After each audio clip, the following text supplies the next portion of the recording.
승부석 2. Number 3. This has been the bane of many Terrans' existence, especially Byun's, but many other Terrans have fallen on this map. 2 strong Protosses, so it's normally banned. Not in this case. Yeah, we'll see if Maru can hold off Stats in game number 3.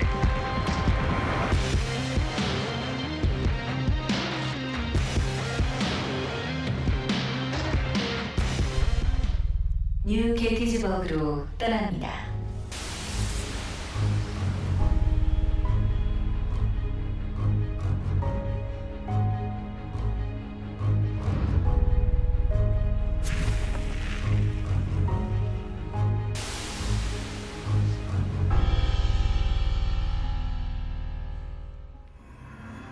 Here we are on New Gettysburg for map number 3. Down in the bottom right in the purple, the Protoss player, he is Stats from KT Rolster.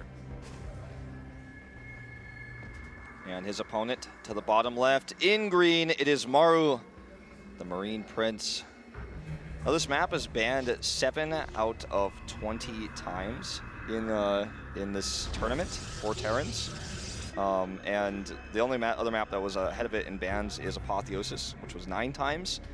And Apotheosis is Maru's map ban in this case, but because you only get 1 ban with the best of 5, he cannot avoid this map, which allows Stats to pick it early in the series. A win here on this map would put him on match point, so an intelligent map draft here by Stats, and it's very powerful against Maru the same way that Dawson Station was powerful against Stats in the previous set. So that's kind of how we have this map pool, and we're starting to see some really powerful counter picks, especially in this matchup, I'd say, more than the other ones.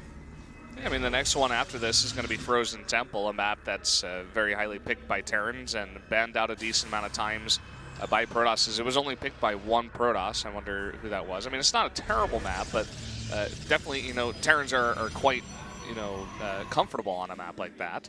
This is kind of cute.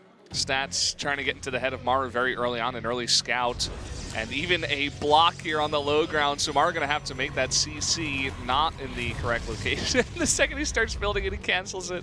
So cheeky, man. Yeah, it's going to cost Maru about that much money, or a little more with the lift time to, you know, move it over there. We want to make an orbital first and get that first mule. Then after he transforms and drops mule, he has to lift and land again. It's definitely annoying. It's not massively significant, but it's significant enough to mention, which is why Stats did that. Now, the reason why this map is usually considered by Terrans to be Protoss favored is because there's a lot of area in the middle of the map where you can fight with large late game Protoss armies, similar to what we saw on Frost in the previous set. Because once we get past the early game, the bridge is just no longer really usable. There's easy ways for Protosses to deny drops on this map because of the islands that are kind of in the way. There's, you know, when you send a drop across, the way it's going to go is really obvious, so you can scout that with an observer a mile away, so it's hard for the Terrans to drop on this map. And if there's any air tech whatsoever, in this case, Stats is going to be going for a Stargate, it's even easier to scout and then sometimes even destroy the drop before it arrives. You can send a Void Ray to do that to stop Liberators as well. And when you go to that late game in the middle open part of the map, it's hard for Terrans to harass, and it's easy for Protosses to take a 3rd base and then later on a 4th and get that massive amount of gas that allows them to have Storm and Colossus, just like Stats had in game number 1. Now we are going to be seeing this Oracle coming out here, and the build from Maru is kind of interesting because he's making a lot of Marines, and he is going for that early stim, so it looks like he does want to go for kind of the build that everybody says like Maru did it first, but we call it the Byun build because Byun just did it a million times in a row and really just made it his own. And actually also advanced in tournaments this year with it. Because of the build, So that's why it's called the Byun build, guys. But he is going to have a lot of Marines, but some of them are at the front. We'll see if he does gather them up into the back as this Oracle timing comes through, and he does. Very nicely prepared here is Maru for this push. We'll see what kind of damage this Oracle can get done, if any.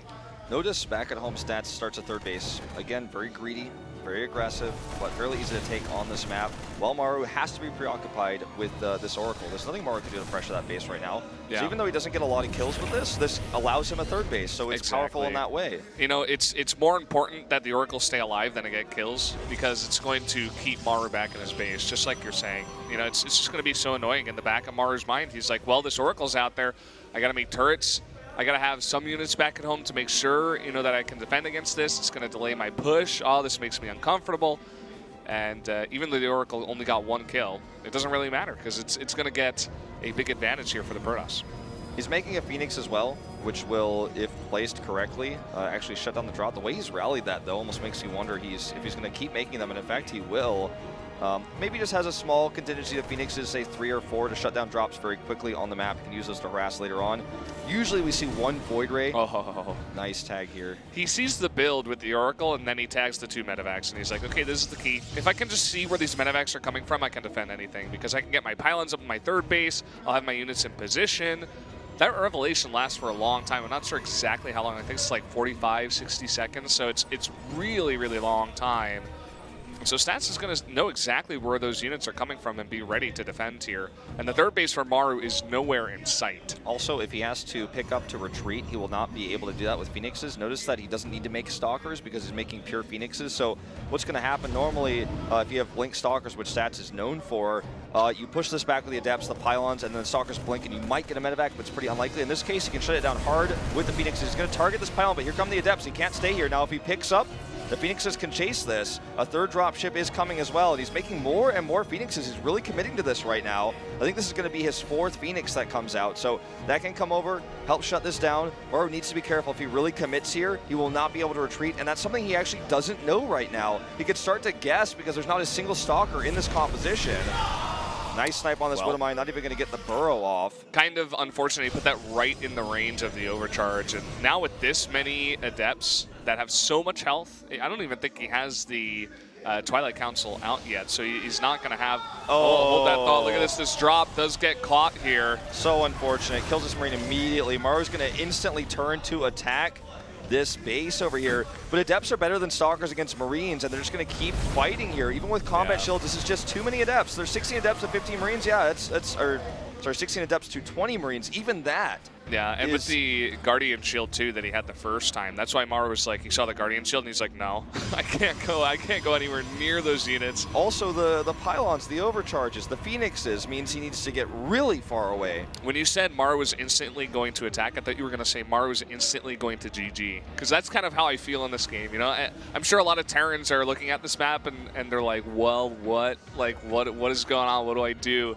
But it is in part due to the fact that Stats is, you know, just his sense about the game is so strong. He came in and scouted. He's like, okay, what's important right now? I need to keep my Oracle alive more than anything. I need to get the Revelation on the 2 medevacs that come out because I know what the crux of this Terran build is. And because he stopped the attack, Maru's 3rd base is so late, the build that Maru chose essentially gets no damage and he gets so far behind.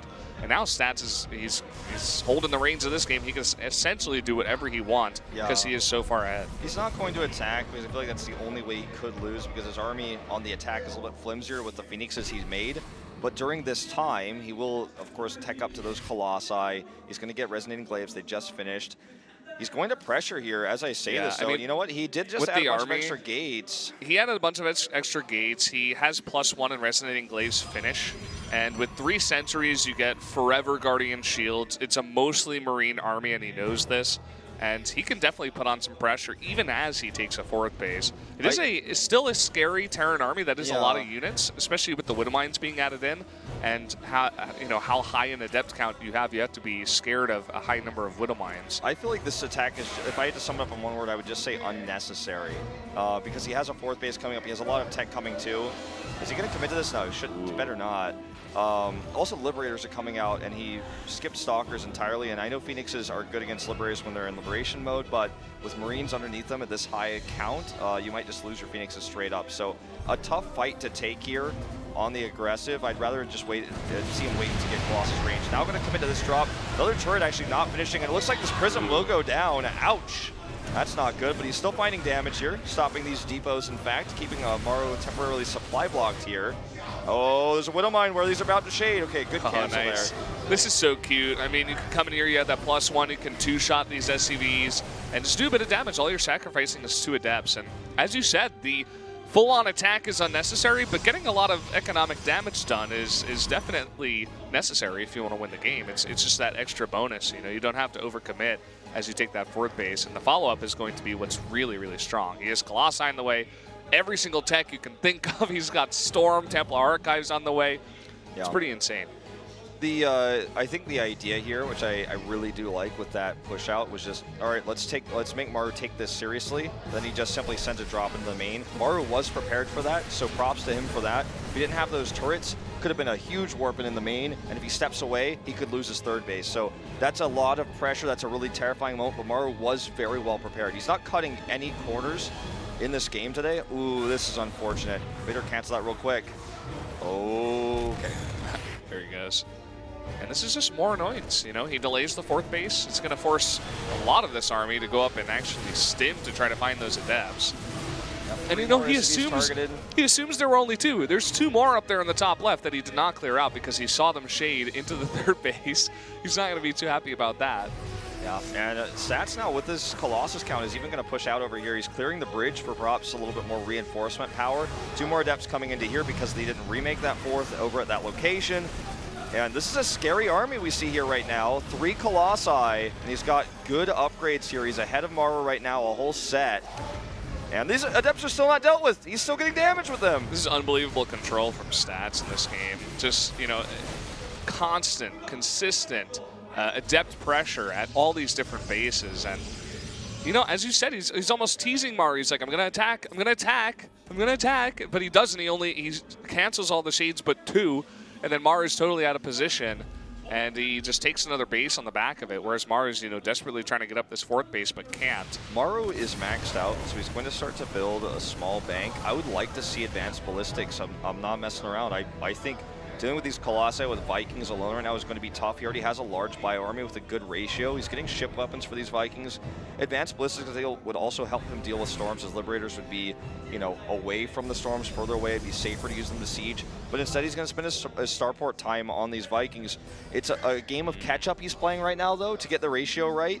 And he already has 7 Liberators. We'll see if he can actually make this work. Now, this is why the bridge is never really a good idea, but he was hoping to get greedy and sneak these Adepts in. But meanwhile, this does pull Maru's army out of position momentarily, but he's reacting quickly, coming up here.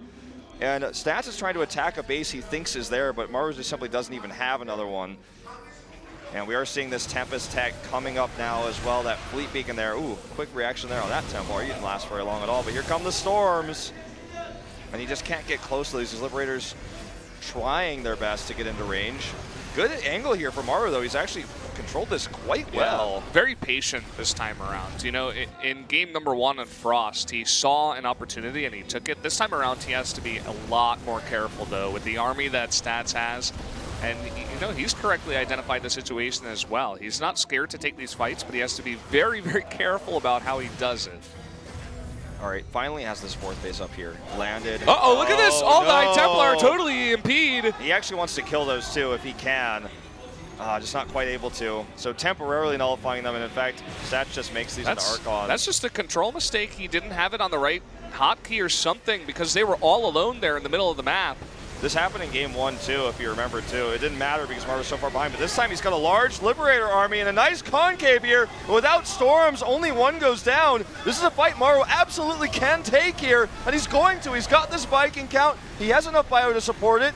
And Stats might just lose this game right here. I think he will. It looks like that's going to be it. I mean, the High Templar coming from the back. The storms are pretty lackluster. The rest of them were dead or made into Archons that get wiped out completely. And the entire army of Stats is now completely gone. That's going to be game. Sending his harassing Adepts back now to help defend.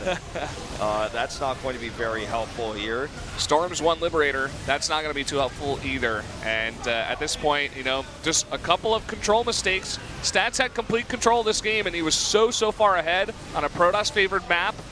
And just 1 or 2 mistakes, I mean, that's StarCraft. You know, we talk about this all the time. 1 or 2 mistakes there, 1 control mistake, you lose all your High Templar. And that's about it. Your Colossi get surrounded. They're not in a good location.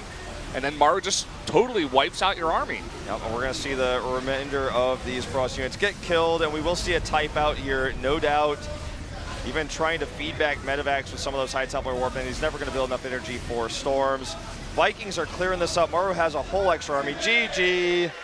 He had a whole extra army coming across the map. Even if he dealt with that first one, there was no way he was going to deal with the second one.